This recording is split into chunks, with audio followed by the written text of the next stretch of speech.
இந்த திப்பு சுல்தான் இல்லைன்னா வேலுநாச்சியார் இல்லை. வேலுநாச்சியார் மருதுபாண்டியர் வரலாறு படிச்சுட்டாலே திப்பு சுல்தான் யாருன்னு தெரியும்.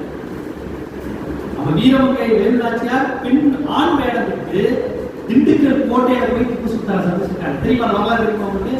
முடிச்சிட்டாங்க, பார்த்தா சுட்டு போட்டுவான். போய் திப்பு சுல்தான் திண்டுக்கல் அந்த கோட்டை இருக்கு.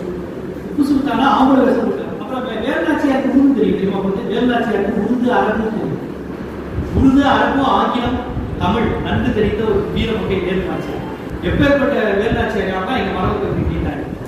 மருதுபாண்டியர் யாருன்னா அன்னைக்கே டெல்லிக்கு எதிராக ஒரு ஒப்பந்தம் போட்டவர். வேளாண்மைக்கு எதிராக ஸ்ரீரங்கம் ஒப்பந்தம் ஒரு ஒப்பந்தம் போட்டு அதில் ஹைதர் அலி, விருப்பாச்சி நாயக்கர் சிறுமன்னர்கள்லாம் சேர்த்து டெல்லிக்கு எதிராக நின்றவர் தான் மாமன்னர் மருதுபாண்டியர். அவர் எல்லாத்தையும் திட்டமிட்டு இதெல்லாம் பண்றது. அவங்க ஒட்டுமொத்த நம்ம மக்கள் விடுதலைக்கு பாடுபட்ட திப்பு சுல்தானையும் மருதுபாண்டியரையும் வீரமங்கை வேலுநாச்சியாரையும் இப்படி சிறுமைப்படுத்திட்டு இருக்காங்க.